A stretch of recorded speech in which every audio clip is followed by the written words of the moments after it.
Bueno, buenas tardes, bienvenidas, bienvenidas y por qué no bienvenidos. Se darán cuenta que me están viendo en la cámara y no estoy moviendo la boca, es porque esto está grabado y vamos a pasar una pequeña entrevista grabada porque nuestra entrevistada vive lejos, no tiene tiempo ni ganas de venir a la radio. Entonces lo vamos a hacer en este formato audio, ¿no es cierto? Bueno, estamos con Nati. Hola Nati, ¿cómo estás? Hola Fran, ¿cómo estás? Muy bien. Bueno, contanos quién sos. ¿Quién soy? Soy muchas cosas, pero bueno, lo que me trae aquí es que soy licenciada en terapia ocupacional y nada, me especializo en este momento en población pediátrica y trabajo tanto en consultorio como en escuelas. Y lo que principalmente me trae aquí es que hace poco saqué el primer libro que se llama Tilo y el dedo parlanchín, que bueno, ya hablaré más de eso después. Bueno, muy bien. Antes de hablar de Tilo, bueno, Nati está con Ámbar. Ámbar es su bebé de 11 meses y hace ruido. Así que si escuchan, es Ámbar, no pasa nada. Vamos a hablar, antes de tu libro, un poquito de qué es lo que vos haces. ¿Qué es ser terapista ocupacional y qué es ser vos como mamá de Ámbar y además de ese trabajo y además escribir un libro? Y vamos a hablar de vos, de Nati, antes de lo súper profesional. Un poco resumiste lo que es ser terapista ocupacional en todo lo otro que querés hablar antes que ser terapista ocupacional. Ser terapista ocupacional es una forma de ver las cosas también. Como me gusta decir muchas veces a mí, es como ponerte unos lentes e ir viendo la vida de otra manera. Ser terapista, los terapistas ocupacionales, los y las terapistas ocupacionales, nos dedicamos a trabajar con personas de cualquier franja etaria, de los 0 años hasta la muerte, incluida, como le dije recién, la muerte como parte de la vida. O sea, como parte de la vida, porque de hecho trabajamos desde neonatología hasta los hospice, que lo que buscan es mejorar la calidad de muerte de la gente. Es decir, en cualquier momento de la vida donde una persona ve interrumpida su quehacer diario, nosotros trabajamos, nuestro objeto de estudio, por decirlo de una forma, es la actividad. Es que esa persona tenga un hacer significativo y que pueda hacer las cosas. Ámbar está haciendo un piquete acá. Que pueda hacer las cosas de la manera más independiente y autónoma posible, de acuerdo a sus intereses. Buenísimo. ¿Podés darnos un ejemplo de esa actividad interrumpida? Recién nos diste un ejemplo copado, puedes usar el mismo si querés. Bien. Por ejemplo, actividad interrumpida, en realidad nosotros trabajamos con personas, como decía recién, que por algún motivo tienen una diversidad funcional. Voy a empezar hablando en este término. Seguramente me escuchen todo el resto de la entrevista decir discapacidad, porque a niveles explicativos es mucho más fácil para mí. Y mismo yo también es un paradigma que ¿cómo explico esto? Estoy como incorporándolo en la vida diaria y me estoy formando, como todos, que nos seguimos formando día a día, y me estoy profesionalizando. Entonces sí digo diversidad funcional y sí digo discapacidad. Adhiero sobre todo a la diversidad funcional, que significa que todos tenemos maneras diversas de hacer las cosas y una forma de participar en las actividades diversa. Ejemplo, una persona, cabe aclarar esto, la discapacidad o diversidad funcional puede ser adquirida a lo largo de la vida, puede ser congénita, que viene desde el nacimiento con las personas, puede ser temporal, porque una fractura de brazo nos da una discapacidad, o puede ser para siempre una esclerosis lateral amiotrófica, un ELA, que es conocido por Esteban Bullrich, por ejemplo, que eso ya es degenerativo también. Entonces, bueno, es muy amplio el espectro. Lo que nosotros hacemos es esto, tratar de mejorar la calidad de vida y autonomía de esas personas. Buenísimo. Bueno, para ponerlos en contexto, estamos tomando mate en mi casa, porque Nati es mi vecina, y a mí me pone nervioso estar en mi casa, porque la radio es como un ambiente en el que pregunto y escucho y me sale como más natural y acá estoy como, ¿y ahora qué digo? Y es mentira que no quería venir. Bueno, sí quería venir, solo que no puede. Me quedé un poco incómodo. ¿Dónde vivís? Vivo en Capital Federal, pero trabajo en José C. Paz a la misma hora que sale el programa. Claro, bueno, eso es un gran problema. Nati, vamos a charlar un poquito de cómo se gesta Tilo, cómo nace, no el libro en sí, sino principalmente la idea. Bien, la idea de Tilo surge principalmente porque yo trabajo en dos contextos. Me dedico a población pediátrica, que es de 0 años a 18 principalmente, como decía, en dos contextos, que una es escuelas. Yo me dedico a estar en escuelas especiales del gobierno de la Ciudad de Buenos Aires. Hasta hace poco estaba en el equipo interdisciplinario, que más adelante probablemente explico un poquito más. Y ahora estoy como docente. Se cataloga curricular, pero bueno, depende mucho de la escuela donde se haga. Pero sobre todo trabajo también en consultorio, que es lo que desencadenó justamente a escribir Tilo. Tilo nace de una catarsis que hice yo un día que llegué a mi casa y le dije a mi marido, en ese entonces mi novio, le dije, ¿por qué todos los padres me preguntan lo mismo? Me preguntan cuándo va a hablar mi hijo. O sea, o cuando yo pregunto en las entrevistas iniciales o más adelante cuáles son los objetivos para el trabajo con tu hijo, la respuesta siempre es que hable. Y muchas veces los chicos están muy lejos de hablar, no porque no puedan, porque eso no hago futurología, no sé quién va a hablar, no sé quién no va a hablar. Sí, puedes, quizás con los años de experiencia y todo, puedes decir, che, esto está más cerca, se puede hacer así y todo, pero no sabes si va a hablar o no alguien. Pero lo que sí te das cuenta en ese momento es que esa persona se está comunicando de un montón de maneras y no necesariamente con el lenguaje verbal. Entonces, quizás de la impotencia de que todo el mundo me conteste cuándo va a hablar y de que no estén viendo todos los avances que están haciendo o no puedan ver otras maneras de comunicarse que tienen los chicos. Hay un caso muy particular, no vamos a dar nombres, pues privados. Hay un caso muy particular de un niño que mi objetivo durante mucho tiempo, años, fue que me mire, que me pida las cosas mirándome. El momento en que me miró, que fue 3 años después, para mí valió la pena los 3 años anteriores. Y en todo ese momento no habló, fue todo en silencio. Pero el chico ahí empezó a comunicarse. Un poco de esa catarsis es que se escribe Tilo ante la pregunta de ¿qué querés que haga tu hijo? Es que hable mi hijo. Y bueno, la idea es esto. Lo hice a modo de catarsis, agarré una hoja, empecé a escribir muchas ideas de cosas que me pasaban al respecto, situaciones en las cuales los chicos se están comunicando con lenguaje no verbal, y después decidí darle forma de libro, de cuento, bastante horrible en un principio. Se lo leí a mi marido y una amiga y nos reíamos porque estaba buenísima la idea. No quería que salga el libro, era catártico, un papel para escribir cosas. Y después como que fui haciéndole más bonito, hasta que contraté una editora que se llama Solgopar, que es una masa, que lo emprolijó toda un poco la idea que venía. Y bueno, viene por ese lado. Nació Tilo. ¿Te parece si leo esta parte de atrás, que es la contratapa de Tilo, que dice: Tilo es un niño muy curioso. ¿Y saben qué? Tiene un dedo que habla y dice lo que por la boca no sale. Tilo también tiene unas orejas con el superpoder de escucharlo todo. Pero hay un problema, y es que el dedo parlanchín parece funcionar solo dentro de la casa. Afuera, el dedo parece hablar en silencio, porque aunque grite súper fuerte nadie lo oye. ¿Podemos prestar atención y oír lo que este dedo parlanchín tiene para decirnos? Eso dice, y a mí me llamó la atención una frase solita que marqué en el libro, pues yo marco todos los libros para la radio, que dice: ¿cuántas veces escuchamos a personas que hablan mucho pero no dicen nada? O a personas que no hablan pero dicen muchísimo. ¿Es lo mismo hablar que decir? Eso a mí me llama mucho la atención y lo leí y fue como, wow, sí. Y ¿cómo surge? Porque está bien, pues obviamente tiene que ver con tu trabajo y con todo de lo que habla el libro, pero eso es muy catártico, es muy como, escucha, te estoy diciendo esto. La parte que vos marcaste del libro surge en particular por un niño de una escuela donde yo trabajaba. ¿Qué te pasó? Es que hicimos esta toma 3 veces porque se borró el audio y me da risa porque es la tercera vez que escucho la misma historia. Contalo vos. Bueno, porque esto surge... Espera. Escuchá.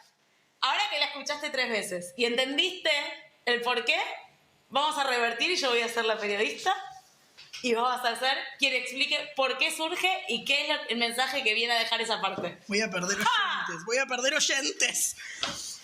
Bueno, la frase surge por un niño donde Nati trabajaba que hablaba un montón, y hablaba con un montonazo de palabras, y no decía un carajo, porque... Yo nunca dije la palabra un carajo. Jamás. No comunicaba nada porque tenía palabras y frases sin sentido, sin ir a ningún lado, incoherencias, porque el niño tenía psicosis o tiene algo dentro de lo que es la psicosis. Entonces, todas sus frases, palabras y explicaciones eran completamente sin sentido para quien lo escuchaba. Entonces, surge esa frase. Me encantó la aclaración para quien lo escuchaba, porque ahí le estás dando sentido para él. Él, en su psiquis, en su realidad psíquica, probablemente tenía un sentido. Me encantó esa aclaración, la entendiste muy bien. Porque entendí eso porque vos lo aclaraste y claramente era por eso.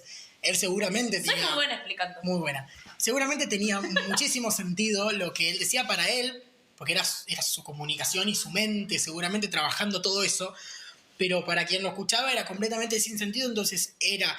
Por eso la frase de decir un montón de cosas y no decir nada. Porque no sé si no decir nada, no transmitir nada. O ningún sentido dentro de lo que se transmite. ¿Cómo explicarlo? Porque lo tengo en la cabeza, pero no suena como lo quiero decir. ¿Qué es lo que hacía? El ejemplo que yo le decía a Franco, una de las 17 tomas que hicimos, una de las cosas que yo le decía a Franco es, por ejemplo, nosotros estamos tomando mate en este momento, que estamos haciendo esto. Son las 9 de la noche, como cualquier persona toma mate a esta hora. Nada de cenar. El mate que está tomando Franco es amarillo. Entonces yo, por ejemplo, le decía a este niño, ¿de qué color es tu mate? Y él me decía, paloma, astronauta, nave, sillón, cosas que se le venían a la cabeza, que no respondían a lo que yo decía. Entonces, de nuevo, ¿de dónde surge esto? De un niño con lenguaje verbal, enorme lenguaje verbal, riquísimo lenguaje verbal, pero que no servía en ese sentido para comunicar las cosas que le pasaban. Entonces, de repente, él entraba en crisis enormes, de revolear cosas, de pegar, de correr, de saltar, un montón de explotar, porque claro, él tenía el lenguaje verbal, pero no le servía para transmitir las cosas que le estaban pasando a él. Eso sale por un lado. Después, esta frase que marcó Franco es del epílogo. El epílogo un poco lo que viene a hacer en el libro es aclarar el por qué está hecho todo el libro. Por eso a vos te llamó la atención también esa frase. Y de hecho el resto del epílogo son otros tipos de lenguaje no verbal. Ejemplo, hay un niño que habla de lo que es un niño sin lenguaje verbal, que está en una silla de ruedas, y que la forma de comunicarse de él es a través del tono muscular. Tenés que prestar mucha atención. Vos lo ves y decís, o sea, una persona cualquiera, si no presta atención... Está siempre igual. Está siempre igual. Pero vos de repente lo ves rojo, y de repente lo veías todo flojito, y de repente lo veías todo duro, como dice ahí, como una piedra creo que puse. Entonces sí está comunicando. Había cosas que le gustaban, cosas que no le daba todo lo mismo. Otro de los niños que está en el epílogo también es un nene que tenía muy poquitas palabras para comunicarse y le costaba mucho armar oraciones, que es el que te contaba antes, que grabemos. Las palabras que él tenía no le alcanzaban. Y cada vez que se ponía nervioso, o mismo cuando perdía y se frustraba, bueno, no es un video en este momento, me serviría que sea un video, se lo voy a mostrar a Franco, pero lo voy a tratar de describir. En el libro está descrito. La pestañeaba muy rápido y yo ya sabía que era la previa a que estalle, porque estaba queriendo decir algo que no estaba pudiendo. Entonces empezaba como un aletear de mariposa, como creo que lo puse así en el libro. Claro. Me río porque lo escribí hace 3 años, Tilo, eso es otro tema. Empezaba a hacer así y observándolo bien, podía frenar un berrinche o una situación de angustia solamente mirándolo cuando pestañeaba mucho.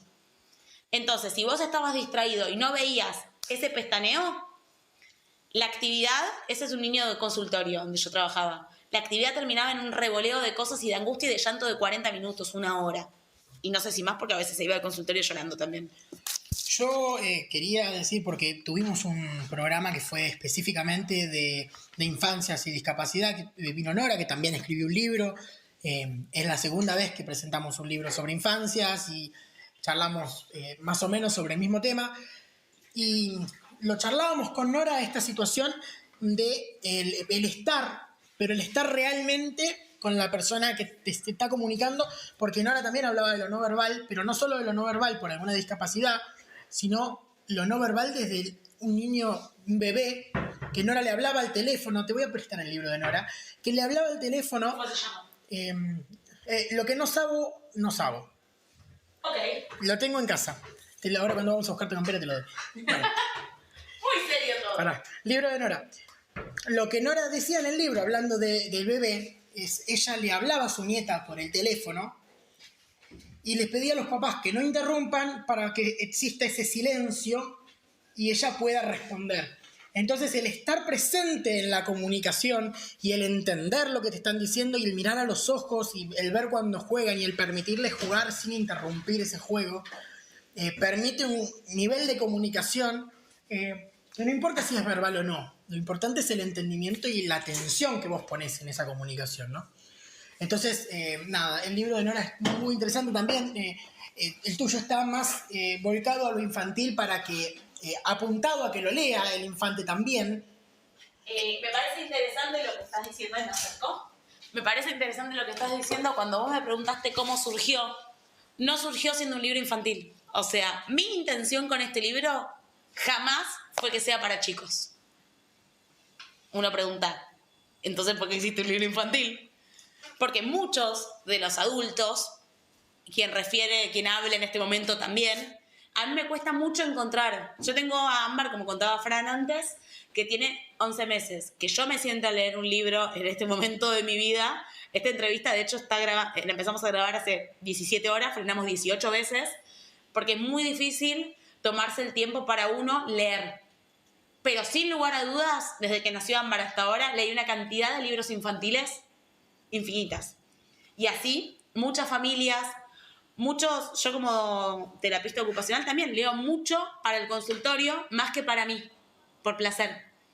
Entonces, Tilo fue concebido justamente para que los adultos encuentren una herramienta, por varias cosas, ¿no? Primero, que los adultos encuentren una herramienta para trabajar ciertas temáticas. Ejemplo, psicólogos, fonoaudiólogos, terapistas ocupacionales, docentes, porque ya vamos a hablar que también habla de inclusión en general. Entonces, nunca fue concebido para niños y, sobre todo, fue concebido para que las familias, que muchas veces ansían de cuándo va a hablar mi hijo, puedan ver todo lo que le está pasando a su hijo, aún sin estar hablando con lenguaje verbal. Entonces, ¿por qué este libro no está hecho para infancias? O sea, sí es un libro para niños, es a mi criterio muy hermoso para niños, porque es un libro tierno. Es un libro ilustrado. Es un libro ilustrado. Palabras. Bueno, eso es otro tema interesante. Es un libro ilustrado, pocas palabras y diagramado de una manera que apoya la lectoescritura, la adquisición de la lectoescritura. Está la imprenta mayúscula, tiene fondo blanco, letras negras bien claritas. O sea, y el dibujo no es un dibujo delirante, sino que es un dibujo que viene a reforzar lo que está escrito para quienes están adquiriendo recién la lectoescritura o no tienen mucha comprensión de la lectoescritura, porque están aprendiéndola o por diferentes razones. Funciona como un pictograma, que eso es otro tema interesante, el lenguaje no verbal, pero bueno, para otro momento. Entonces, si bien está súper hecho para chicos, el objetivo principal de Tilo es para trabajar con los adultos y acompañar a muchas familias a comprender a los niños. Es lo que imaginé principalmente, porque yo lo leí con Julieta, con mi hermana, y hasta que terminó el libro me dijo, pero no entiendo, es mudo. Y yo le tuve que explicar que existía, por eso le hice leer el epílogo, porque le dije, no es que es mudo, no puede hablar porque no tiene la capacidad de hablar, sino porque quizás no tiene las herramientas para poder comunicarse verbalmente. No necesariamente es una discapacidad física. Por lo general, es algo cognitivo, ¿no es cierto? Es muy amplio lo que me acabas de decir. No es solamente cognitivo, puede haber una cuestión cognitiva, pero bueno, tendríamos que hablar 3 horas seguidas sobre autismo, porque si bien el libro no en ningún momento puse diagnósticos, porque no estoy a favor en este caso del diagnóstico, porque es para quien se siente identificado. Ahora voy a dar un ejemplo que a mi criterio me partió la cabeza, porque es de un niño que lo leyó y vino a demostrar tal cual lo que venía a ser Tilo, por decir de alguna forma. no es solamente, como decía Fran recién, por no poder hablar. O sea, es todo lo que es lenguaje no verbal. Una psicóloga que trabajaba conmigo, que tiene un ex paciente mío, que lo amo mucho, que se lo leyó, lo trabajaron en un grupo de habilidades sociales.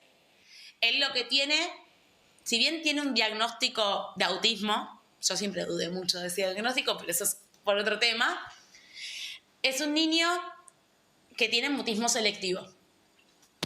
Para 33 programas más podemos seguir si empiezo a decir diagnósticos.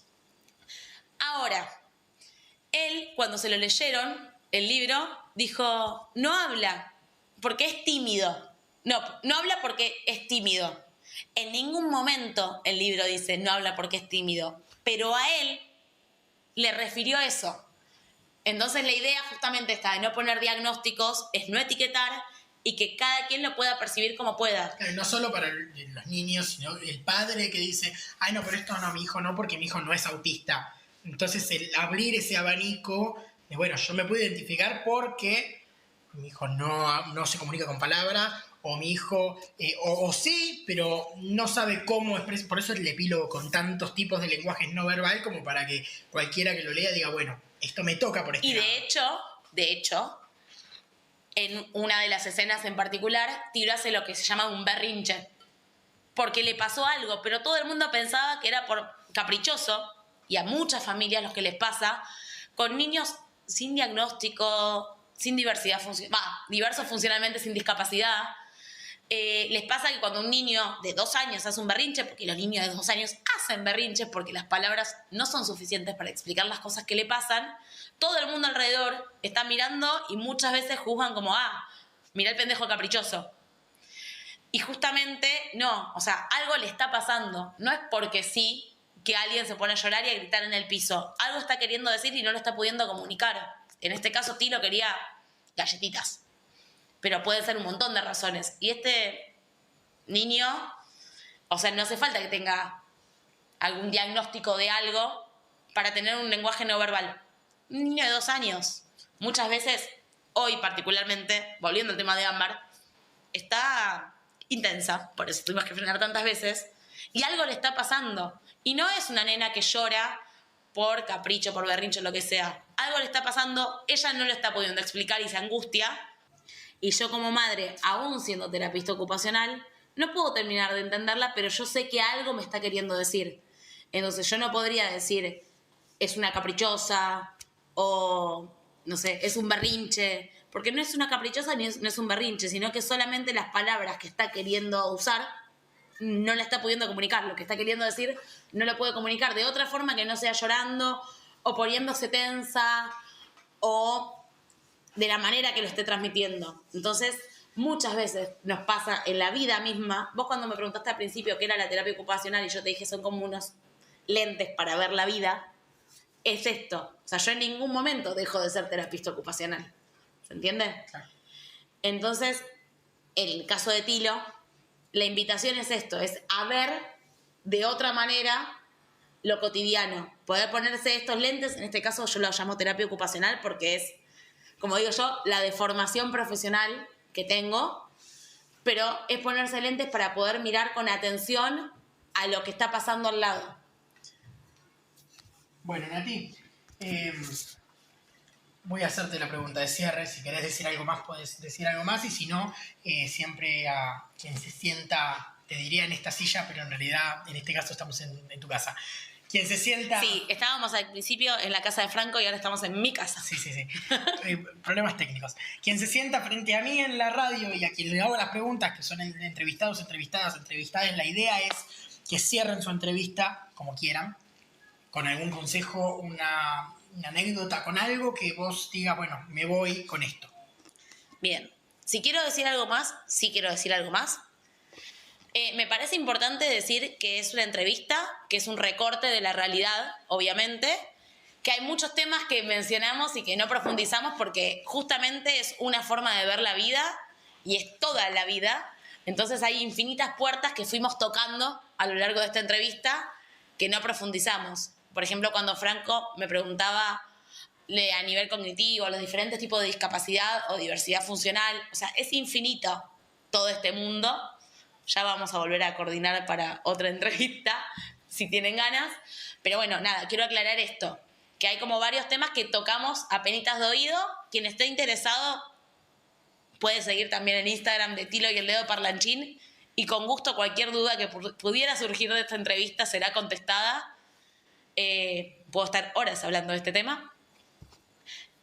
¿Y cómo querés cerrar tu entrevista? ¿Cómo quiero cerrar mi entrevista? Bueno, nada, lo mismo que puse en el libro y que es el motivo por el cual Tilo y esta entrevista es una invitación a aprender otros lenguajes y poder ver la vida de otra manera, para que todos estemos adentro, que todos entendamos que hay diversas formas de comunicarnos. La diversidad, o sea, está en todos lados. Hay tantas personas, hay tantos tipos de comunicación como personas hay en el mundo. Hay tantas formas de hacer las cosas como personas hay en el mundo. Y esto mismo, la inclusión como inclusión verdadera, poder mirar al otro como es, no digo sin juzgar porque todos juzgamos, pero aceptando justamente a la diversidad de seres que componen este planeta, para ser más amplio. Buenísimo, Nati, muchísimas gracias. Y a ustedes les digo, nos vemos en el próximo bloque. Sigan en Instagram a Tilo y el Dedo Parlanchín. Y bueno, nada, nos hablaba Natalia Gabay, terapista ocupacional, vecina y ser humano noble, bueno, divertido y... Cualquier cosa. Sí, totalmente, ahora nos vamos a sacar una foto. Así que bueno, nos vemos en el próximo bloque, que nos acompaña nuestra amiga Sol, psicóloga, y vamos a hablar un poquito del suicidio, ya que estamos en septiembre y pasó el día de la prevención del suicidio y septiembre es el mes de la prevención del suicidio. Vamos a poder conversar un poco de ese tema.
Bueno, buenas tardes nuevamente. Acabamos de escuchar una entrevista grabada, así que les doy la bienvenida al vivo.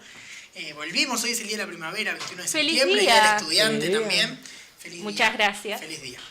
Y estamos con Sol, que ya la conocen. Bájate un poquito el micrófono, así te ven. Esa Pará. es Sol. Ahí va. Ahí está Sol. ¿Y nosotros quiénes somos? Estamos con Sol. Ustedes son los desplazados. Está Joel, que nos acompaña Ah, nuevamente. ahí está. Abby, que también son reincorporaciones, que estuvieron un par de semanas faltando. No es por echarles en cara nada, Bueno. pero acá estamos de vuelta y Está hoy sentido. con mucha risa, mucha alegría y todo. Tenemos un tema Un tema. que se preparen. les Estamos digo. armando la comida ahora para después mandarle el bajón. Sí, Claro. sí. Se bajó la silla. Porque feliz día de la primavera y todo, pero no vamos a estar muy alegres en el episodio de hoy, capaz. O quizás sí. Sí, no sé. Sol, ¿de qué vamos a hablar hoy? Bueno, hoy vamos a hablar del suicidio, de la prevención del suicidio. Podemos tratar de hacerlo un tema más ameno. Más o menos. No sí. hace falta Es la que- palabra correcta. No sé si alegre. Sí, no alegre, pero ameno de escuchar.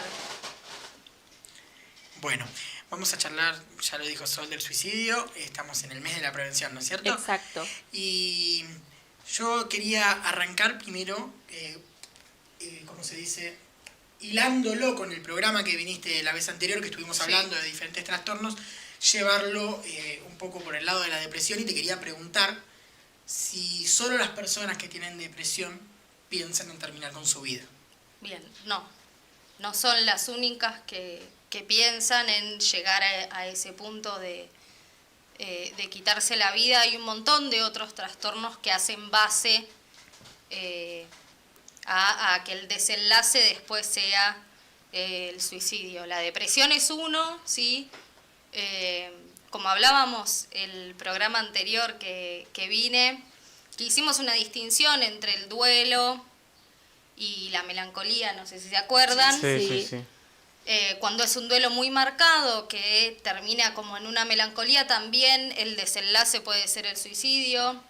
En trastornos bipolares también, trastornos de la personalidad lo mismo. Como hablábamos también en el programa anterior, todo es multicausal.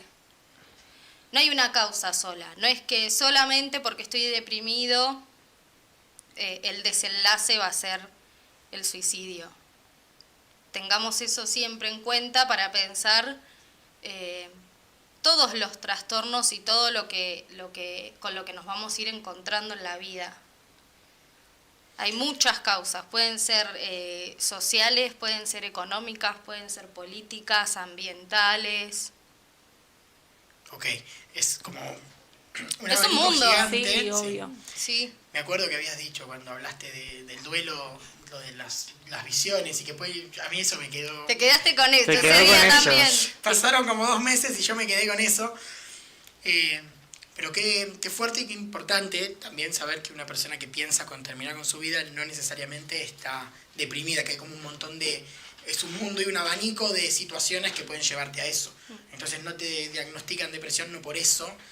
No tenés que tener cuidado de prestar atención. Por ejemplo, en los trastornos bipolares lo que se caracteriza, a grosso modo, digamos, no es mucho más puntual, pero en los trastornos bipolares se caracterizan por etapas depresivas y por etapas maníacas, ¿no? Entonces, en las etapas depresivas sí va a haber una bajada de la energía, en la alimentación, un desajuste en el sueño, pero en una etapa maníaca también, solamente que en vez de estar, digamos, como bajo de energía, lo pongo así como para que se entienda y lo podamos entender todos, va a haber una subida de esa energía. Entonces, esa persona, ¿qué va a hacer? Va a comprar, por ejemplo, compulsivamente. Sale a la calle de formas temerarias. Si no mira para los costados. No mira para a los la costados. calle. Entonces, capaz que él piensa en hablo de este trastorno, capaz que no había una ideación suicida en sí, pero todas estas actitudes y todas estas acciones te llevan a ponerte en un riesgo. O sea, si yo salgo de acá y cruzo la calle y no miro, camino por Libertad y camino por el medio de la calle, y en algún momento algún accidente voy a tener. Te hago otra pregunta, que charlando con Marco, que se le ocurrió hacer este programa sobre este tema, yo le decía, no tengo idea qué preguntar, porque es un tema que para mí es como muy fuerte y me quedo como Sí, es muy Sí, sensible. a un muy costado. sensible. Entonces charlábamos y me dijo, ¿por qué no le preguntás sobre la adolescencia y si el suicidio, porque es muy una palabra compuesta que está en mi cabeza todo el tiempo, suicidio adolescente, las noticias de Sí. suicidio adolescente. Posiblemente sea en mayor medida, pero ¿esto solo pasa por la cabeza de los adolescentes? No. A ver, no pasa solo por la cabeza de los adolescentes, sí hay un mayor riesgo. Y las estadísticas lo dicen, entre adolescentes de 15 a adultos jóvenes de 29 años, es la segunda causa de muerte acá en Argentina. Entonces sí, prevalece en adolescentes y adultos jóvenes, pero eso no quiere decir que sean los únicos. No, esto se puede dar hasta en adultos mayores. Y además no quedarnos solamente con el suicida per se como lo vemos en el acto, sino que es una gama mucho más amplia. El que pone en riesgo su vida constantemente, por más que no tenga una ideación suicida, entre comillas, está buscando un poco eso, ¿no? O sea, la persona que es muy temeraria busca un poco, ¿no? Esto del riesgo y del peligro todo el tiempo, y además sacándole un poco el valor a la vida propia. Si una persona muere siendo temeraria, ¿lo consideraría su suicidio? No lo consideraría un suicidio como suicidio, pero sí habría que investigar qué hay en el fondo de eso. Porque si yo voy y, no sé, te doy un ejemplo exagerado como para que se termine de cerrar la idea. Si yo voy a una montaña y miro para abajo y digo, uy, qué divertido, y me tiro, y más o menos que me terminé suicidando con una ideación de, uy, qué divertido, me tiré. Un poco inconsciente también. Inconsciente quizás. porque si vamos un poco a la teoría, que no quería traer esto, pero como para ver si se puede cerrar. Desde el psicoanálisis nosotros tenemos uno de los referentes que es Freud. Lo conocen todos. Freud lo que hace es dividir entre pulsión de vida y pulsión de muerte. Todos tenemos una entremezcla de estas dos pulsiones. Y la pulsión de muerte lo que hace es siempre tirar. Hay un tira y afloje entre las dos pulsiones todo el tiempo, y lo que hace la pulsión de muerte es la autodestrucción. Volver al estado estable en el que estábamos cuando no estábamos vivos, cuando no teníamos los conflictos de la vida, cuando... El no ser. El no ser, obvio. Entonces, bueno, va a haber ahí un tire y afloje. Si yo me tiro de una montaña, por más que diga, uy, qué bueno, pruebo a ver qué onda, y estoy un poco ganada y tomada por esa pulsión de muerte que no me dejó darme cuenta que si yo me tiraba de ahí, probablemente, y lo más seguro es que me iba a morir. Claro, qué loco verlo desde ese lado, porque el suicida para nosotros era el suicida de la película, que Sí. le hacen bullying en la escuela y se termina cortando Claro. las venas, y eso, nada más que eso en realidad. Y es como otra Por gama eso y otro- es una gama, todo tiene un espectro muy grande, fuera de lo que uno ve en las películas, en los medios, lo común, digamos, entre comillas. Todo tiene, que era lo mismo que hablábamos con la depresión, con los trastornos de alimentación la vez pasada. Es una gama muy amplia. ¿Y qué influye? Porque vos decís que la segunda causa de muerte entre los 15 y los 29 es el suicidio. Hay estudios que he leído que dicen porque en invierno la tasa de suicidios aumenta o porque en lugares donde hay más oscuridad. ¿Qué influye a que psicológicamente sea más viable esa elección? Mira, acá en Argentina hay estudios que hablan de esto, de las temperaturas, del clima, de la De los oscuridad, colores. de los Sí. colores. Sí. Pero acá en Argentina, los lugares donde más suicidios hay es en el norte.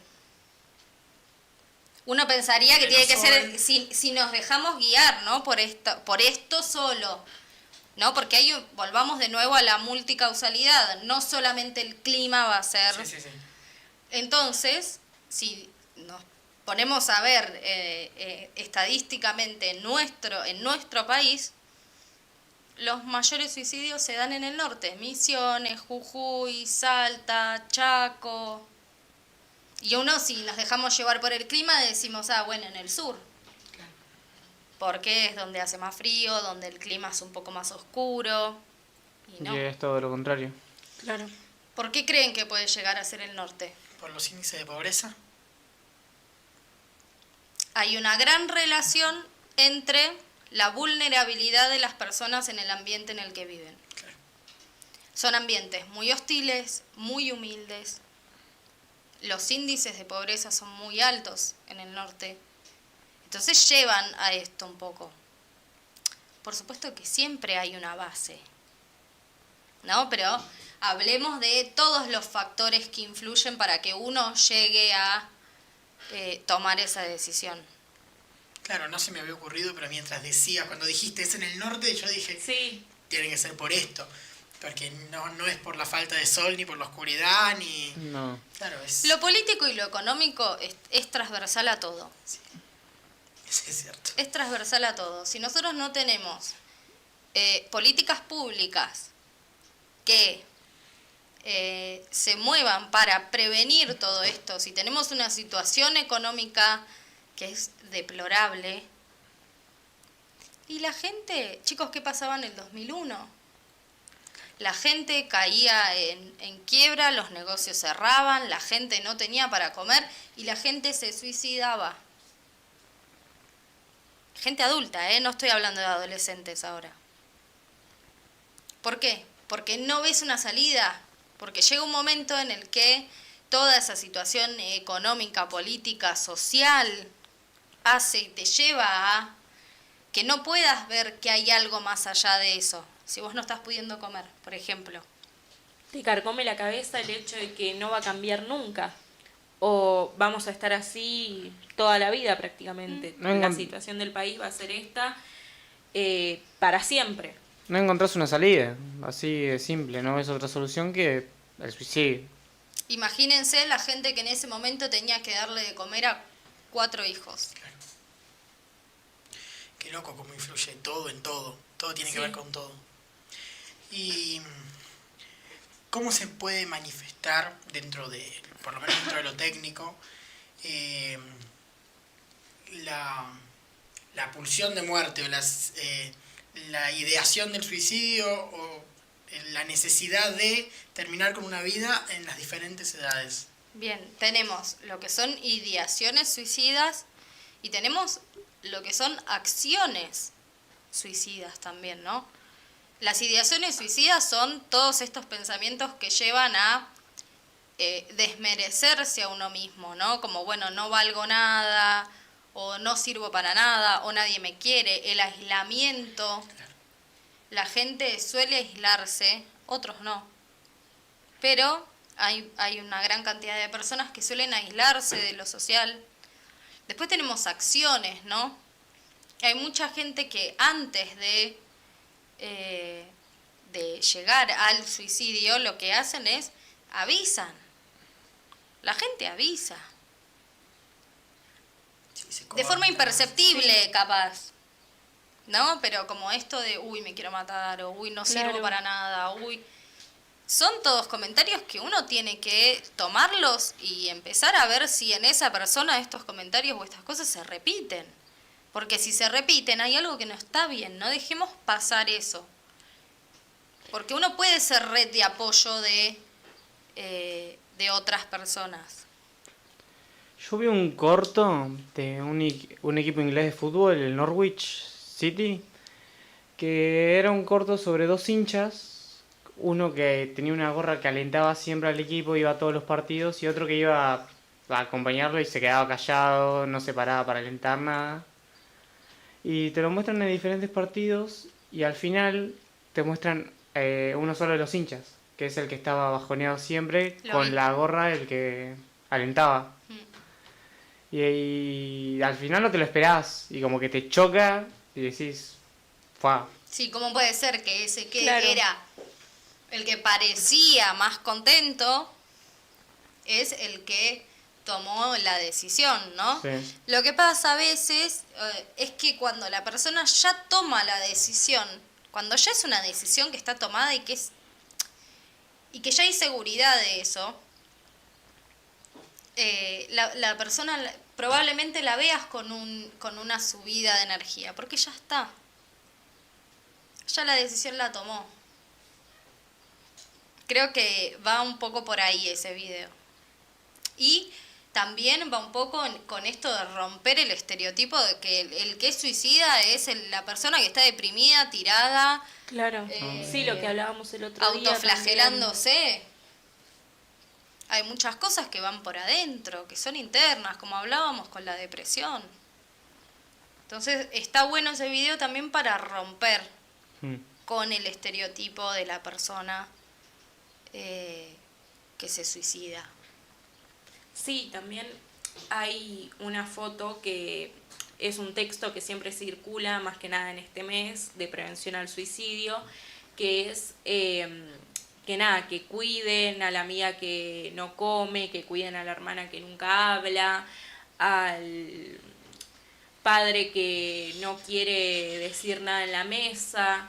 Y quizás, sí, obvio, siempre hay que ir viendo las señales, como decía Sol, de estas cosas que quizás nos parecen pequeñas, pero son grandes para estas personas, pero también ver las señales de las personas que, como bueno, en este corto se muestran alegres todo el tiempo, porque al tomar la decisión, eso es cierto, es como que ya está, este último tiempo es como que, bueno, voy... Y además voy a hay una estar- relajación, porque Claro. ya Feliz tomaste la saber que te vas a decisión. morir. Sí. Claro, hay una relajación. Porque es lo que la persona realmente quiere o la decisión que encuentra más cerca de la felicidad, quizás. Sí, sí. Qué fuerte imagen, pensar que una persona que quiere terminar con su vida es feliz recién cuando sabe que se va a morir. Es como, me Sí. quedé, ustedes estaban hablando y yo me quedé, me dio mucha cosita. Yo, bueno, perdón. No, sí. Este último mes estuve estudiando mucho este tema, por eso cuando Archie me dijo que el tema de hoy, justo que vuelvo, iba a ser me puse no contenta, sino como es como que me alegró porque nada, estuvimos trabajando tanto en el colegio como fuera del colegio por esto, por el mes de la prevención del suicidio, el Día Mundial de la Prevención contra el Suicidio, que fue el 10 de septiembre. Así que nada, eso. Sí, está buenísimo que se hagan, ¿no? Y que se hable de esto en los colegios. Yo creo que para empezar a que todo esto disminuya, esto y un montón de otras problemáticas, es el conocimiento.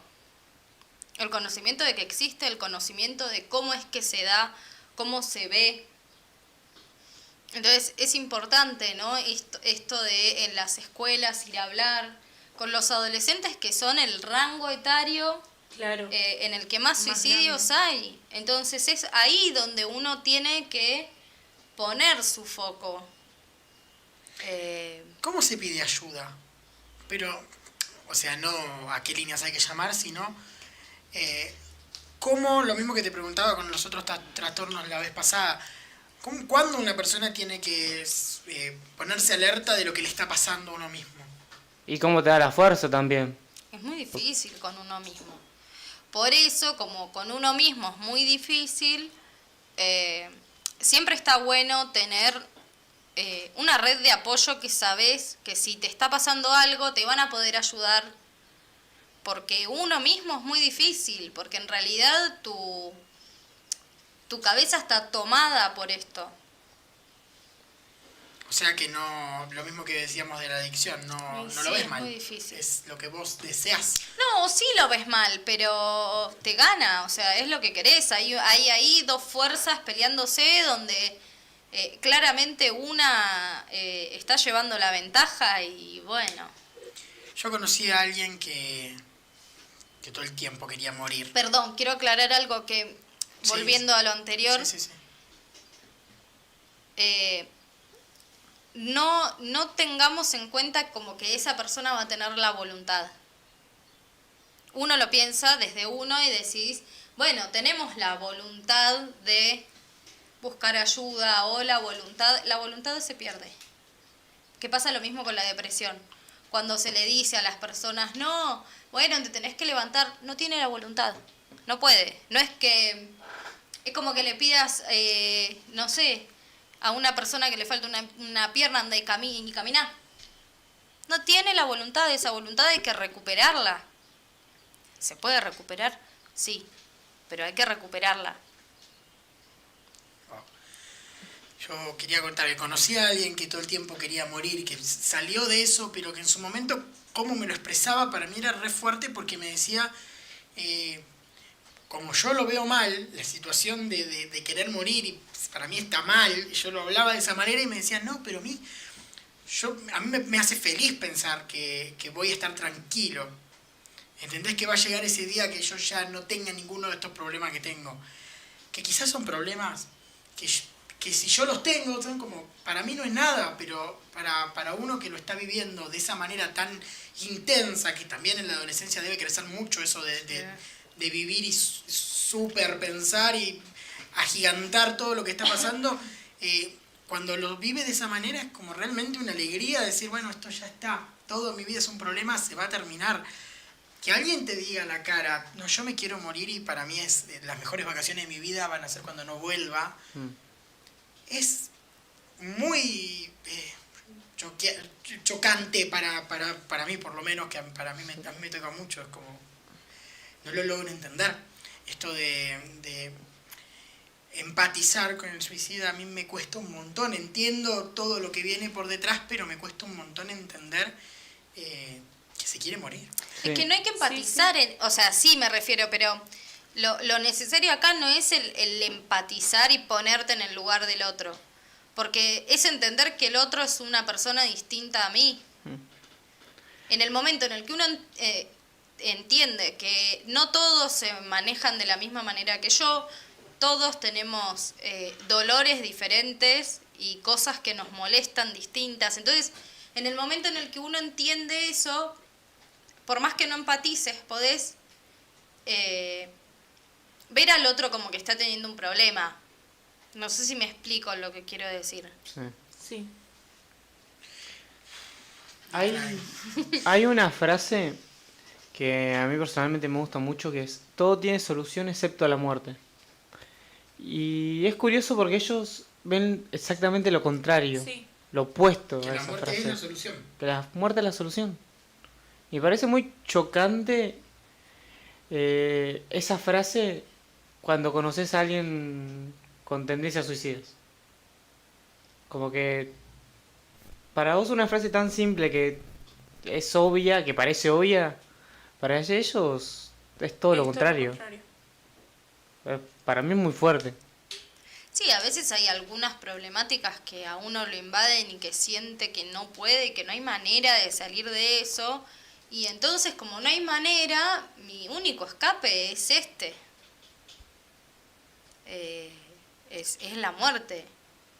Y volviendo a lo que estábamos hablando antes, ¿no? Estas dos fuerzas que están todo el tiempo como entremezcladas y tensionadas. Y entonces cuando una prevalece por sobre la otra, pasa esto. ¿Qué podemos hacer nosotros desde afuera para acompañar a alguien que cuando vemos y nos damos cuenta que alguien puede llegar a tener tendencias suicidas? La situación que contaste antes, ¿cómo terminó?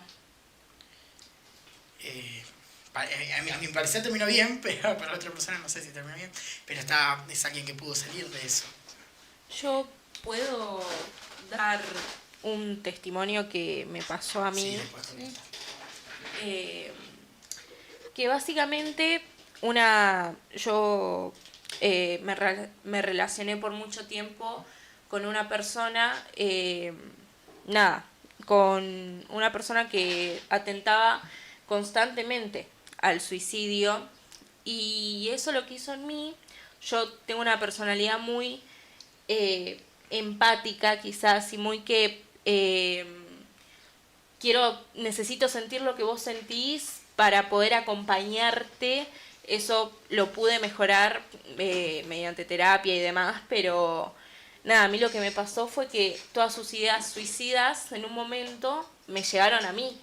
Entonces yo no pude brindarle la ayuda que quizás esa persona necesitaba.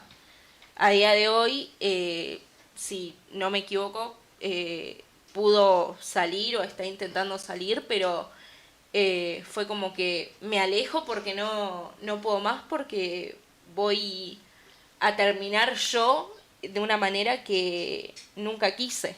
Por eso yo hablaba antes el tema de la empatía. La empatía hace que vos termines como sintiendo lo que está sintiendo el otro, cuando en realidad lo que esa persona necesita es que vos entiendas que sos una persona distinta y que no hace falta sentir lo mismo para poder ayudarlo, porque si no vamos por la vida cargados.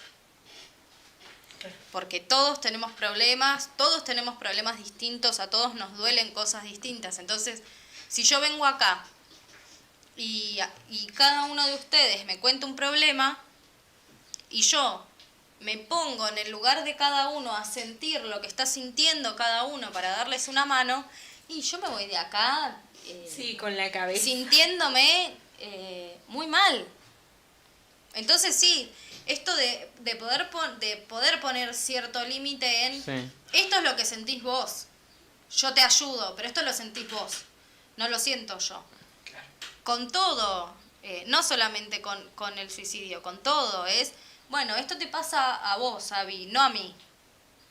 Yo te puedo ayudar, pero no es mío esto. No es que yo me cargo con lo tuyo para que vos no lo sufras, porque lo vas a seguir sufriendo vos y lo voy a seguir sufriendo yo. Claro. Ahora sí. ¿Qué Volviendo. podemos hacer nosotros desde afuera para acompañar? Primero detectarlo. Es como la clave. Y una vez que se detecta, es lo que hablábamos el programa anterior, es el apoyo, es el escuchar. Nosotros que no somos profesionales, ¿no? Pero ¿cómo se detecta? Porque vos ves a alguien, vos podés suponerlo, pero ¿qué haces? ¿Vas y le preguntás? Che, ¿te No querés morir? necesariamente. No hace falta ir directamente al punto, ¿no? Pero digo, no sé, hay algunas personas que cuando están en esa situación empiezan a regalar cosas que son importantes para uno, ¿no? Entonces yo vengo y te digo, che, Archie, mira, tengo, no sé, esta pulsera que me la regaló mi abuela y para mí es muy importante y te la quiero regalar a vos. Entonces ahí vos lo que podés hacer es empezar a indagar por qué te estoy regalando algo, por qué me estoy deshaciendo de las cosas que para mí son importantes. ¿Por qué voy dejando en cada uno una cosa? O cambios en el hábito del sueño. O duermen más o duermen menos. Lo mismo con el cambio en la alimentación, o comen más o comen menos. Es tan amplio que Es muy amplio. muy complejo de entender o de detectar. Pero si uno va detectando estas micro señales, ahí va, estas micro señales, vas pudiendo darte cuenta de, che, ¿por qué fulanito está durmiendo tanto? ¿Por qué fulanito parece tan cansado? ¿Por qué tiene esta actitud? Y empezar a hablar con esa persona, ¿no? Y empezar a decir, che, Archie, ¿estás bien? ¿Qué te pasó? ¿Querés hablar? Y ahí empezás como a darle, ¿no?, el lugar al otro a que pueda expresarse. Si nosotros no le damos el lugar al otro es muy difícil. ¿Vieron la serie de las 13 razones? Sí, Sí. justo le iba a No la mencionar. vi. Está buenísimo. Justo le iba a Me dijeron mencionar. que es como muy fuerte y muy... No es tan fuerte, ¿No? no. Es muy comercial, muy Hollywood, pero Sí. está muy bueno cómo muestran todo el proceso a la llegada del suicidio. En realidad, toda la primera temporada es sobre eso, después las otras temporadas se desvirtúa un poco, está buenísima, igual me encanta. Hasta la primera No temporada. la terminé. Yo las vi todas Hasta están la primera espectaculares. temporada. Recomiendo completamente toda la serie, pero la primera temporada se basa en el suicidio y después hubo como mucha polémica cuando salió la serie porque era como que la protagonista dejaba cassettes explicando por qué se había matado, entonces empezó a ser como furor que había suicidas que dejaban... fue como muy polémico en su momento y quería ver si la habías visto, si no te la recomiendo, pero retratan el suicidio desde muchos aspectos. Es una misma persona que muere, que decide terminar con su vida, pero durante toda la temporada muestran un montonazo de factores que pueden llevar a tomar esa decisión. Desde el bullying en la escuela hasta cuestiones más personales con los padres, y es como mucho más amplio. Volvemos a la multicausalidad. Por eso lo quería traer, porque me parece interesante cómo aparecen tantas causas diferentes. Miro, vos me mandaste una foto, ¿querés hablar un poquito de eso? Ahí sí, papá. Sí, igual creo que el tema ya había pasado. Quería hablar un poco desde el aspecto sociológico, el tema de los suicidios, principalmente porque hubo un autor llamado Durkheim que habló de que las sociedades en sí es como que se separa el tipo de suicidio, que hay algunos que son como más individuales del aspecto psicológico y otros que tienen que ver con factores un poco más estructurales, un poco más sociales, ¿no? Por ejemplo, estaba el tema del suicidio egoísta, el suicidio anómico, altruista y fatalista, entre los que más se identifican. Quería profundizar un poquito más sobre eso, si es posible. ¿Sí? ¿Querés que profundizar ahí? Sí, si es posible. Bueno, sí. El suicidio egoísta, ¿cómo se definiría de una manera más conceptual? Lo que o pasa más es que fácil ahí de entender? estamos yendo ya a una parte sociológica. Si lo tenés ahí y querés explicarlo, Sí, dale. porque yo te lo puedo explicar desde una mirada Psicológica. psicológica. Lo social podría darme cuenta de qué va cada uno, Sí. pero no con la teoría Como tal, claro. como tal. Desde la sociología. Claro. Bueno, explico un poco acá lo que está definido. El suicidio egoísta, se da cuando el individuo no está integrado a la sociedad o por la escasa interacción que tiene con esta. Esto se ve fuertemente relacionado con los vínculos que mantiene o el tipo de sociedad que desenvuelve. Por lo que analiza que dependiendo de los distintos grupos sociales en que el individuo se encuentra, es que son más propensos al suicidio. Pero también puede ser influenciado por algo más masivo, como si el país se encuentra en guerra, o más personal, como el estado civil del individuo. Claro, es lo que veníamos hablando antes. 2001, claro. Del 2001, del aislamiento, de toda esta cuestión social. Los suicidios en el norte. Sí. Claro. Claro. Después explica lo que es el suicidio anómico. Este tipo de suicidio que Durkheim discute en su obra se da principalmente por la falta de regulación social. Con esta terminología que el autor intentaba transmitir, que son las personas que pierden las normas con las que viven por un rápido cambio social o inestabilidad. Acá profundiza más en lo que son los cambios económicos. Claro, Claro, ahí relacionado estamos con- haciendo una distinción más teórica entre, bueno, cada una de las personas que toman la decisión, que puede ser, y además puede ser por varios de esos motivos. Sí. Esto está un poco relacionado con lo que comentabas en la parte más temeraria, ¿no? El suicidio altruista tiene lugar cuando el individuo está demasiado integrado a círculos sociales, por lo que valora a los demás más que a uno mismo, por lo que el suicidio se vuelve un sacrificio, es decir, que mueren por el bien de la sociedad, ya que no tienen más que aportar a esta. Ejemplos claros de esto es la guerra. Perdón, ejemplo claro de esto es Claro. un jubilado cualquiera en el 2024. Exacto. Mira, yo no quería meterme dentro de eso porque dije, bueno, es un tema sensible, tema pero venía sensible, pero- pensando en eso y es un ejemplo Necesario. los jubilados que los ves y te dicen, y yo no tengo nada más que perder. ¿Sí? Ya está, tengo, no sé, 85 años, ya está. ¿Qué me van a hacer? ¿Me van a matar? Ya está.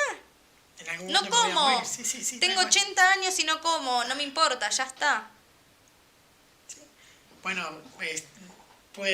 tiene mucha relación con eso. Me van a matar y que yo estoy muriendo, total me voy a morir. ¿Cuándo? Mañana, pasado mañana. Sí. Prefiero morir por luchar Pongo por el cuerpo. resto. Claro. Una persona que se alista a la guerra y que, por ejemplo, sabe que hay pocas posibilidades de sobrevivir, ¿puede considerarse un suicidio en sí o...? O cuando vuelven de Porque la a nivel guerra. sociológico se dice que sí, pero a nivel psicológico o dentro del campo de la psicología no sé si Sí, porque realmente es así. estaría acá, podría ser que esté dentro de lo temerario, pero bueno, muchas veces lo que pasa en la guerra es que a veces se lleva gente que en realidad no es que lo elige o que quiere ir.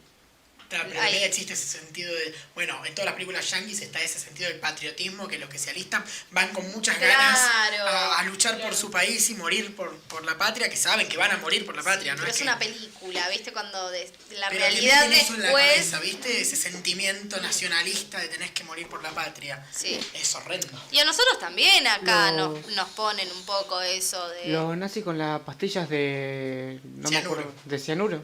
En los dientes, sí.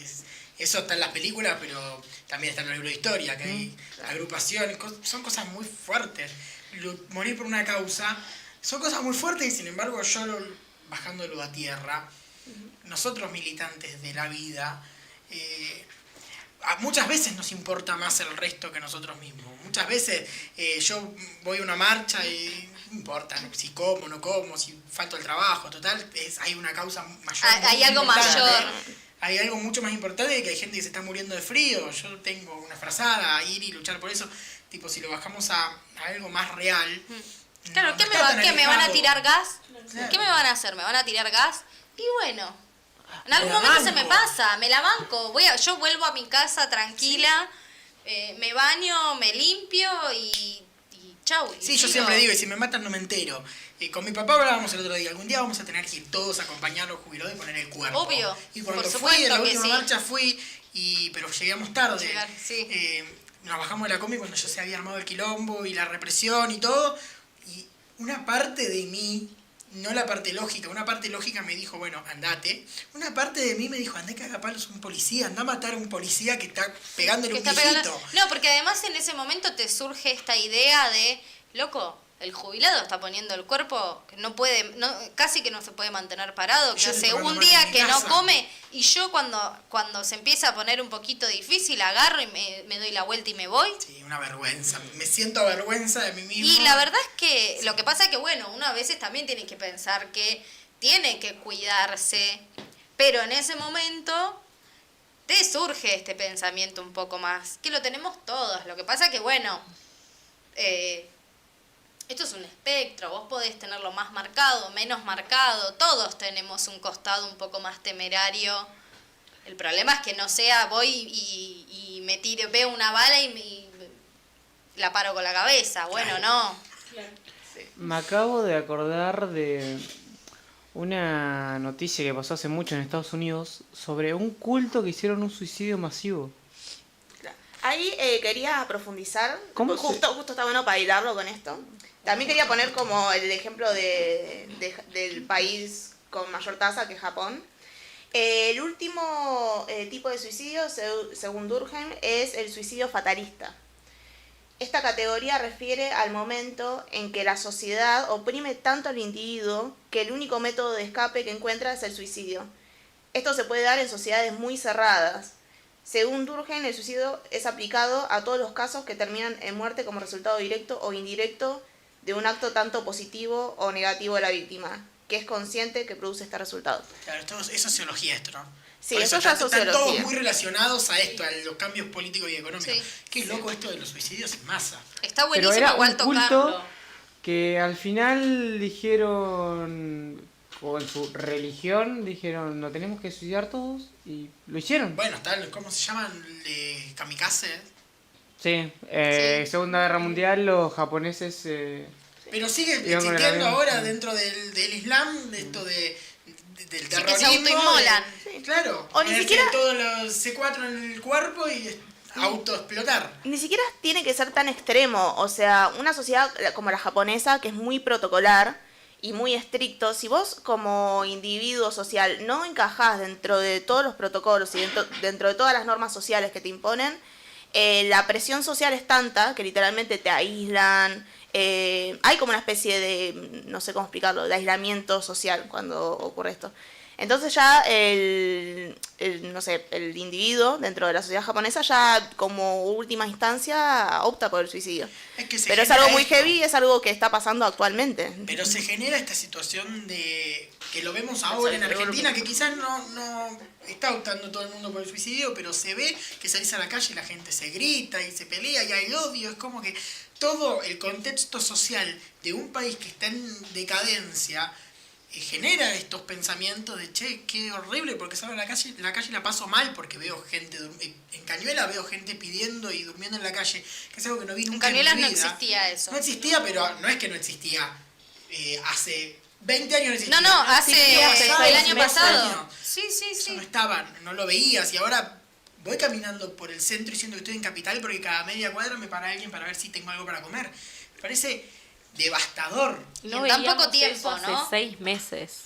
Y ahora, ¿hace cuánto lo estamos viendo? ¿Hace menos? Sí, Claro. ahora, sí, 2-3 meses. Lo que pasa es que es terrible y porque está este discurso de, bueno, pero antes, es cierto, no es que éramos No éramos, Polonia, no éramos Suiza, digamos, pero es verdad que son 6 meses que, oh casualidad, hubo un cambio de gestión a ultraderecha y de la nada es una decadencia que parece que nos vamos a morir todos en 3, 2, 1.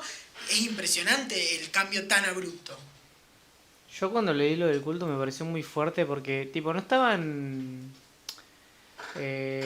como que no era la única o la última opción que tenían, como que al parecer el culto decía eso y dijeron, no, vamos a matar de- todo. A mí me parece muy parte fuerte de cómo de todas funcionaría las eso. religiones, chicos, esto, Esto Hijo, es parte de todas las religiones, tienen un poco esto de el sacrificio, Sí. de que uno tiene que sacrificarse por el otro, por el Dios que después lo va a premiar porque por todo, claro. cosa. Sí, en religiones más, las más comunes, que está un poco más oculto en el discurso, que igualmente si uno se pone a desmembrar y a deshilachar un poco ese discurso, te encontrás con esto de el sacrificio, porque después el sacrificio, el perdón, la culpa... bueno, de Jesús. Por En eso, la cruz. bueno, Sí, iba ahí, primer pero no sacrificio. quería Sí, herir bueno, sensibilidades. Vamos a herir ¿viste? sensibilidades, que para eso estamos. No quería es herir- Jesús en la cruz, o sea, va caminando y se inmola por Por todos. vos. Por mí, por vos y por todos nosotros. Pero lo que te dicen Jesús es nos eso. salvó. Es eso, es Jesús estuvo en la cruz por vos, para Y te liberarte dicen a eso vos. en la cara y te da una cosita. Pobre, Claro. yo no quise. Uy, Sí, yo no te lo quise. pedí. Perdón, Jesús, no te lo pedí, no tenía ganas. Hubieses hecho otra cosa, no sé. Sí. Pero sí. Bueno, ¿cuál es? Hay un filósofo, yo con los nombres soy malísimo, pero hay un filósofo de los más nombrados que ante la opción de desterrarse, elige morir por su ideología, ¿no? Él predica el pensamiento y el cuestionar todo. ¿Alguno sabe de quién estoy hablando? Es el más conocido, pero no me sale. Sócrates. Sócrates. Ahí está, gracias. Y decide morir antes que irse y perder ante la religión, ¿no? Porque yo escribí un cuento sobre eso hace un tiempo. Algún día lo voy a traer y lo voy a leer.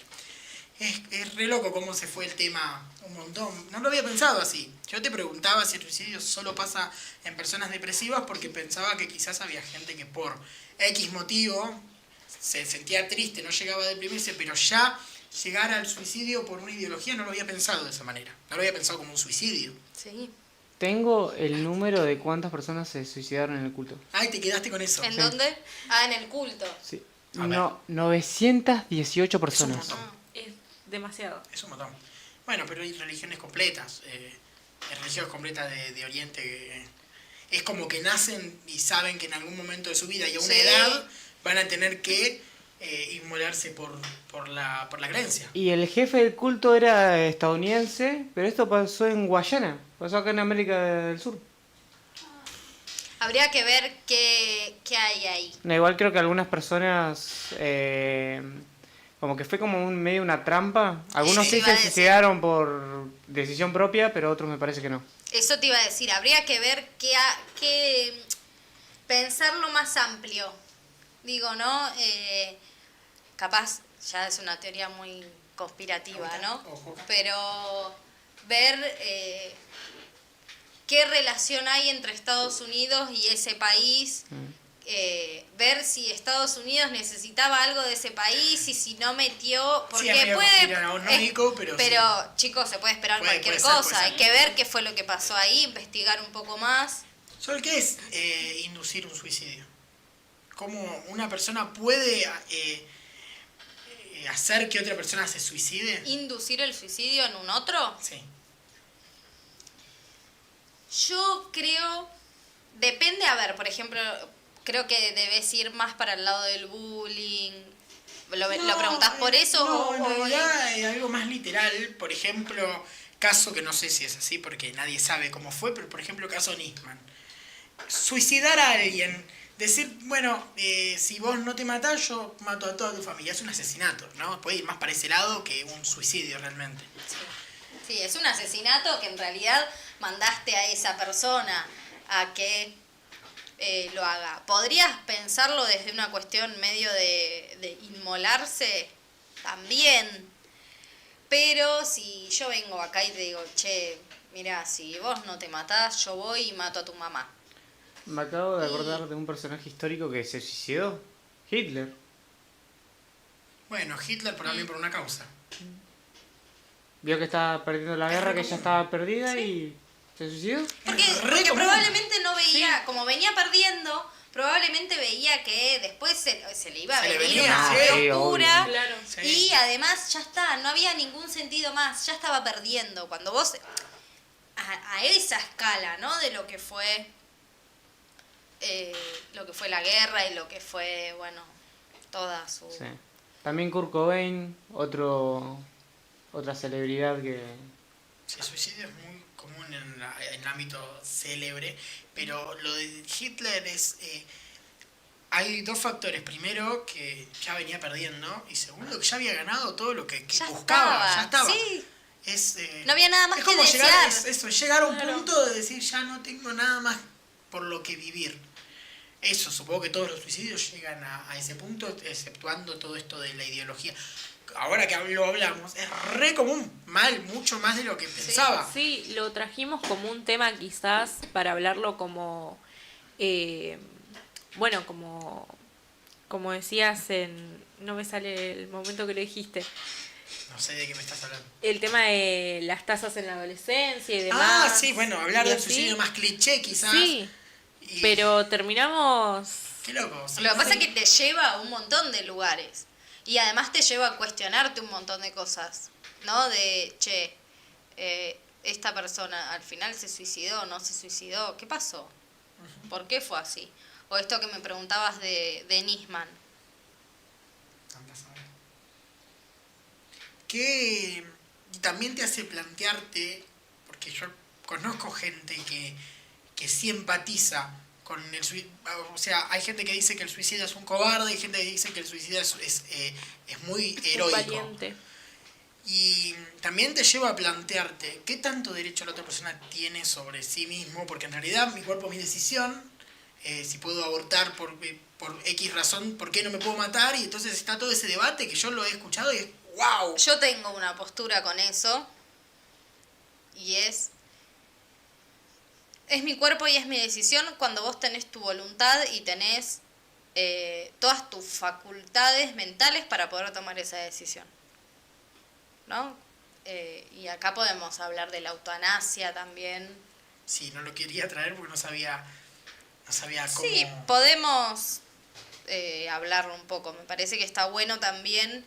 Yo tengo una posición de que si vos tenés por ejemplo, una enfermedad terminal y estás sufriendo, y realmente la estás sufriendo, y no hay otra salida, en ese caso, y, ojo, este es un pensamiento mío, en ese momento, y bueno, ya está. O sea, no alargar el sufrimiento. Pero en ese caso realmente no hay algo humanamente posible En ese para momento, salir de claro. ahí. Y además, para poder llegar a eso se tienen que hacer pericias psicológicas también para ver que esa persona tiene sus facultades y que lo está decidiendo, y que hay además algo de base. No es que yo un día voy y digo, bueno, ya está. No. Es difícil también hacer ese tipo de pericias psicológicas porque... ¿Y si alguien tiene sus facultades y simplemente se quiere morir? Bueno, pero ahí hay un montón de test que se pueden hacer, que salen un montón de cosas. Una terapeuta, un psiquiatra, pueden determinar si vos estás tomando una decisión con tus facultades mentales en orden, digamos. Qué debate interesante, ¿no? Porque siempre yo, desde mi postura, siempre lo veo como algo totalmente ajeno, alejado y malo, pero es verdad que... La eutanasia, decís. No, el suicidio.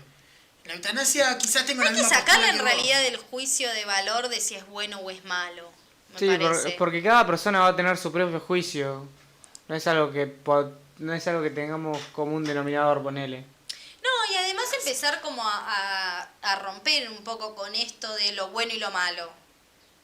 Hay grises, o sea, no es todo o está bien o está mal. Ni el bueno es tan bueno ni el malo es tan Bueno, malo. así pienso yo, para mí todo es relativo, pero es un tema que me cuesta más, me cuesta mucho más. Es un trabajo que hay escucho que este hacer, debate y alguien que me dice, bueno, pero es su vida, y yo digo, bueno, pero está mal.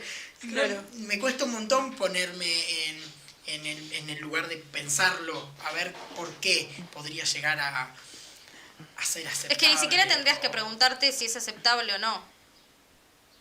Bueno, ese ¿Entendés? es el trabajo. Ese es el trabajo. El trabajo está en no decir, puedo empatizar, puedo sentir lo mismo que sentís vos o no. No, bueno, te sentís así y estoy para acompañarte, no necesariamente tengo que sentirme igual que vos.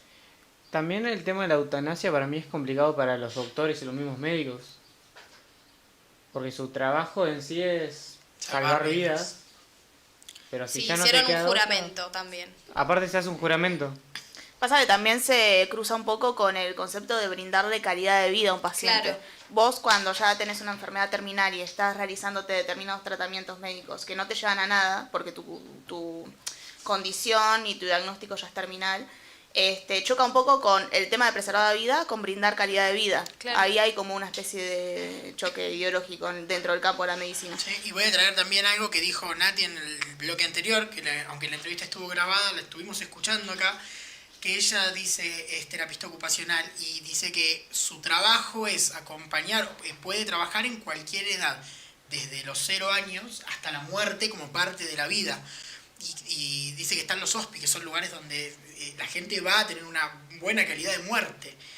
Es re loco pensar en eso porque, aunque yo entiendo la muerte como parte de la vida, no tengo miedo a morir porque sé que va a suceder, me cuesta mucho hablar de eso. Un montón. No sé si le tengo miedo a la muerte, pero me choca mucho que la gente quiera morir. ¿Entendés? Bueno, No pero es- porque ahí estás hablando, me parece, estás como ahí confundiendo, me parece un poco, entre tu percepción de tu muerte y la percepción de la muerte del otro, del ser querido. Seguro. Ponele que vos Viene esperás por ahí. Claro, la yo muerte. no tengo miedo a mi muerte. Tenés miedo a la muerte del otro, entonces es muy difícil verlo y poder ayudar o poder aceptar estas ideaciones o estas acciones cuando es un ser querido. Me da miedo ver al resto Bueno. de seres mortales. Bueno, ahí está. Entonces, capaz lo que te pasa a vos no es tu muerte, sino es la muerte del otro. También es diferente esperar a la muerte que ir a buscarla. Sí, totalmente. Totalmente tirarse de la montaña porque es divertido, no es lo mismo que no tener miedo a que en algún momento pueda pasar. Pero que acabo de tener una sesión psicológica gratuita. Estoy viendo como que estoy disociando y escuchando. Bueno, pero sí, es por ese lado, es el miedo. Bueno, la primera vez que fui al psicólogo fue por eso. Porque Yo nunca fui. yo sí tuve un par de experiencias, ahora por fin encontré a alguien que me copa. Lo hablamos la otra vez, las Sí. experiencias en psicólogos. Cero. Y el primero que fui era eso. Yo tenía miedo de estar con mis abuelos y que estar mis papás acá y no saber si se van a morir. Y que si estaba con mis papás tenía miedo de que a mis abuelos le pase algo. Era permanentemente no poder estar con todos juntos, pero no estar bien conmigo mismo si no sabía qué hacía el otro.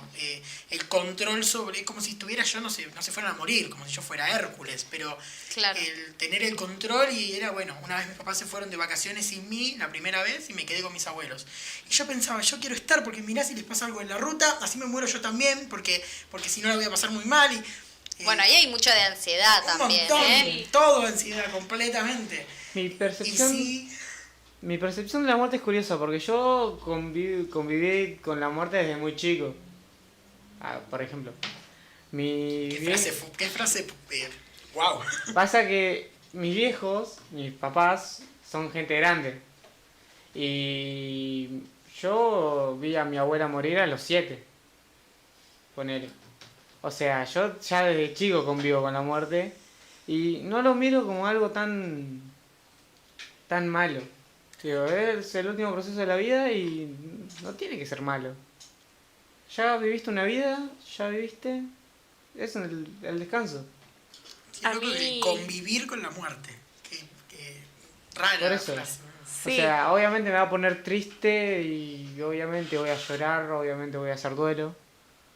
Pero Es que del duelo no se salva nadie. por eso. Claro. A mí Pero lo que... tampoco como que me choca tanto. Lo que siempre me pasó fue que le tuve, como dice Archie justo cuando estaba hablando, yo digo, literalmente, es ese miedo de que Sí, me acordaba de vos, justo. no estar yo y que le pase algo a mi familia, a mis seres queridos. Me pasó por un montón de tiempo con mi mamá, recién ahora lo estoy superando. Yo fui parte de ese proceso, sí. Sí, ahora no, yo no me podía quedar sola, que yo ya estaba diciendo no, a mi mamá le va a pasar algo, a mi mamá, no sé, algo así, o tanto a mi mamá como a mi abuela, a mi abuelo, a mi padrastro, a todos. O sea, me pasó con toda mi familia, con todos mis amigos, y a mí también me pasó mucho lo que le pasó a Joel desde muy chica.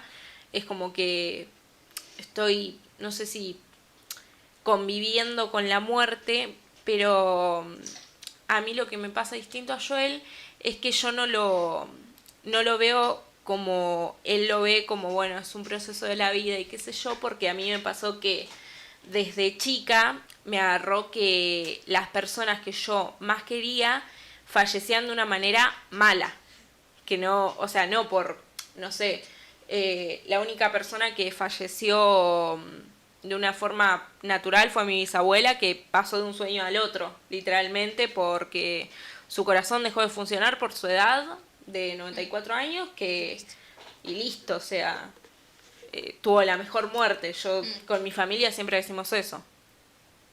Yo siento que la muerte le da valor a la vida. Obvio, por supuesto. Hace que vos te muevas. Porque sabés que en algún momento se va a terminar. Si viviéramos, si supiéramos, ¿no? Que decimos, vivimos eternamente, le perdés el sentido. Porque no hay un punto final, porque no hay nada que te mueva a hacer determinadas cosas. Sí. Yo creo que está un poco relacionado estos miedos con el amor, a mí Obvio. nos sigue pasando, a cualquier madre le pasa que si el hijo no le avisa que llegó bien, no se duerme hasta que le llega el mensajito. Nos sigue pasando esto del miedo a perder a lo que tanto queremos, ¿no? Por eso muchos hablan de la inmortalidad. Yo siento que la inmortalidad es una maldición. No sé si, primero no sé si existe, pero sí, esto que dice Sol es cierto, es como se pierde un poco el sentido. La idea de inmortalidad para mí es vacía. Porque si no te vas a morir, ¿qué valor tiene la vida? A mí me encanta, porque yo como quiero cambiar el mundo me da tiempo. Claro. Claro, pero tenés tanto tiempo que ¿para qué lo vas a cambiar? Si tenés un montón de Claro, tiempo. o sea, Tenés todo el de tiempo. forma infinita el tiempo. ¿En qué momento lo vas a cambiar? Claro. O sea, ¿cuántas veces Si lo no vas hay a nada cambiar que te aparte? mueva. Es Para mí cierto. la muerte es el significado más bonito de la vida. Porque es lo que le da el valor. Es lo que hace vivir, que vivir sea vivir. Qué poético. Qué poético y qué... Claro, yo no estoy de acuerdo para nada. Yo no estoy... Mi deseo del cumpleaños cuando era chiquito era deseo vivir para siempre y que todas las personas que yo quiero vivan para siempre conmigo. Y siempre... Entonces yo como que nunca lo puedo ver así. Sí es cierto que siento que le da valor a la vida. No sé si es el significado más bonito de la vida, pero sí puede ser que te dan más ganas de vivir porque en algún momento ya no vas a tener eso que por lo que vivís y por lo que disfrutás la vida. Saber que vas a morir te hace apreciar cada detalle de tu vida. Sí, eso sí. Eso sí estoy de Cada acuerdo. despertarse a la mañana, ver el sol. Incluso, no sé, el día de la primavera. Es el día de la primavera, estamos aquí encerrados.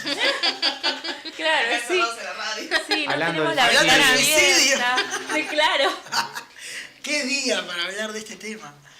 La Bueno. verdad que sí. A mí me parece que fue muy completo lo que charlamos hoy. ¿Querés cerrar con algo más? No, me parece que... Yo sí. Vos sí. Yo les quería preguntar, ¿les regalaron flores amarillas o flores? ¿O No. regalaron? Yo regalé una florcita, pero No, nunca nada. tengo pensado Pero, un poco nada. más. Yo tengo... No, yo nunca recibí flores. No, las flores... Ay, qué bonito. Bueno, ves así de papel, bueno, puede ser. Arrancada me da como No, que No, yo las pobre la dibujo. flor. O regalo plantitas. Mi papá siempre La planta, claro. enseñó. A mi mamá nunca le regaló flores porque se morían, entonces siempre Claro. plantitas. A mí... Justo hablamos de la muerte, del suicidio y las Y pero es plantas que que sí, se mueren. las plantas que se mueren, obvio. Claro, lo que siempre hago, si regalo alguna florcita o algo, es que dibujo una flor, no sé, como esta, pónganle, y digo, te voy a amar hasta que la última flor se muera. Y nunca se va a morir. Claro, porque es de papel. Sí, está de papel. Qué romántico. Me muero. Bueno, vamos a dar por terminado. Aunque ya hayas venido, voy a dejarte otra vez como a todos mis entrevistados que cierres como quieras tu entrevista. Bueno, que cierre como yo quiera. Sí. Bueno, un poco como cerramos la vez pasada, ¿no? Lo importante de tener conciencia de esto, de trabajarlo, de escuchar al otro, de que el otro no pase desapercibido. Y bueno, gracias por invitarme de nuevo. Gracias a vos por venir y seguramente vuelvas. Porque Y vamos a pensar algún otro tema. sí, Espera, seguro. ¿cuál es el número de prevención contra el Justamente iba a suicidio? decir Yo eso. lo que Piru 135 pase. creo que es.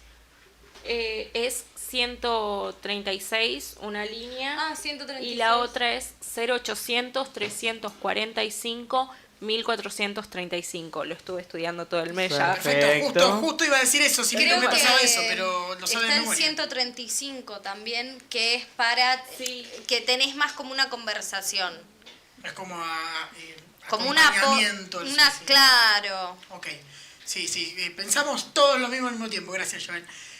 Vamos a pasar el chivo de las redes sociales. Sí, Nos pueden seguir en Instagram como @losdesplazadosoficial, en TikTok como los.desplazados. en Spotify y en YouTube como Los Desplazados y nos pueden mandar mensajito al 11 69 23 30 43 y al... 11 56 18 81 15. Muchísimas gracias por escuchar, gracias por venir, gracias a ustedes y nos vemos. Feliz día de la primavera. Feliz día. Feliz Nos día. vemos. Nos vemos.